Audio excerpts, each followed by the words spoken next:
Hey guys, welcome back to Human Will Perform. Just wanted to take a few minutes and chat with you a little bit about what's going on over at my blog. About a week and a half ago, I wrote a blog post kind of laying out 5 core symptoms of codependency from this book, Facing Codependency by Pia Mellody. I cannot recommend this book any higher. To be honest, I always kind of thought codependency was kind of this one thing and kind of put a nice little bow on it and put it in a box and kind of shoved it off to the side. But Pia Mellody has really been helpful in helping me rethink through, what does codependency actually mean? What does it look like? What are symptoms of it?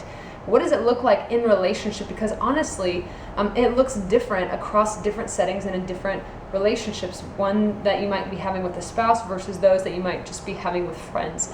I think historically, a lot of people kind of assume codependency is kind of this female issue. But really, we can't just relegate it to one gender or the other, because I think at kind of the root level, it's a human issue, because at the core of codependency, it really is an inability to connect in a healthy way to other human beings. And so if we were created as humans to be in community with other people and to be connected to other people, then this is a massive issue. Because I think most people struggle with being intentional and having healthy relationships just in general, whether that be of the romantic variety or not. And so this is an issue that is near and dear to my heart, as someone who has acutely struggled with codependency in the past, but is also aware of my stuff kind of even currently and in going forward, and how I connect in healthy ways with people that I meet and friends that I meet and those types of things. And so this is a much bigger issue than just a female issue. It is a human issue.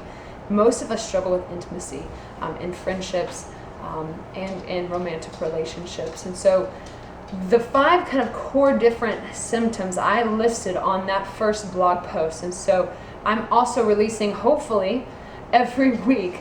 For the next 5 weeks, I'm going to be talking about it and taking an in-depth look into each one of those 5 core symptoms of codependency. And so that first one, as Pia kind of states it, is difficulty experiencing appropriate levels of self-esteem. And so codependence typically kind of exists on either end of the spectrum in these kind of really extremes. And so on one end, we have someone who might just experience either low level or no self-esteem.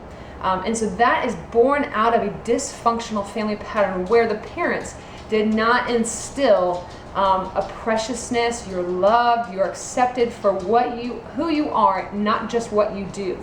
But instead, whether it was directly or indirectly, they taught their kids that they were literally less than other people. So maybe mom always talked about how you could or you should maybe dress like little Susie because she's always so cute and her hair is done so nice, and you should really consider dressing like her. Or maybe your dad always kind of talked about it in the sense of like, man, John was amazing today. Can you believe it? Like, not only is he an awesome football player, but his mom was telling me that he gets straight A's, he's on the honor roll, and da-da-da-da, you should hang out with him.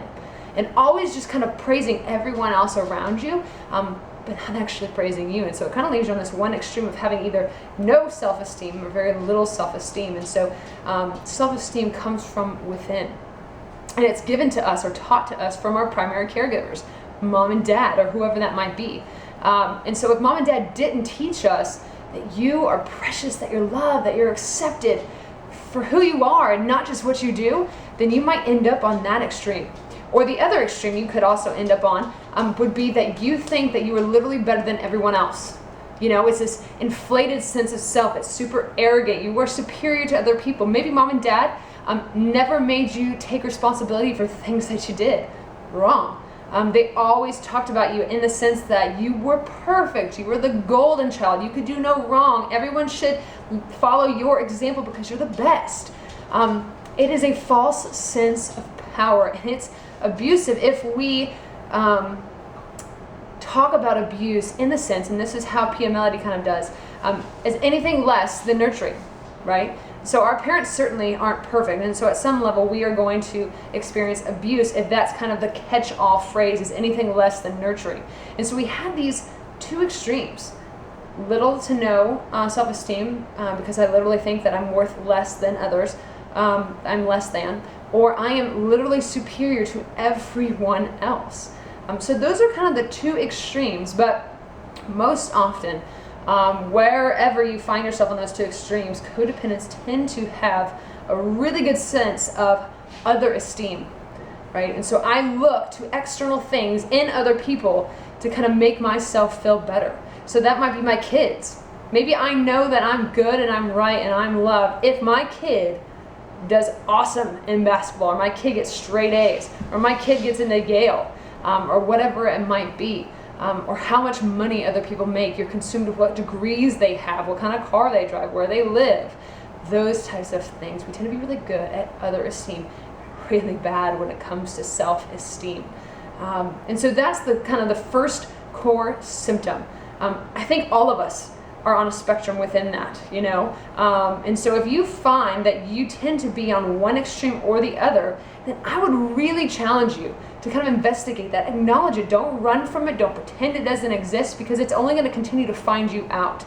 Mellody kind of talks about it in the sense that if you don't know what your demons are, they're going to keep coming back and kicking you in the butt again and again and again, and you're never going to get out of this massive cyclical cycle that you're always going to find yourself in. So do it for yourself, do it for those who are in relationship with you.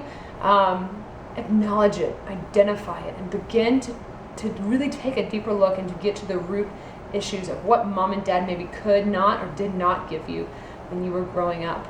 So check back here next week, where we're going to go over the core symptom number 2, which has to do with everything regarding boundaries.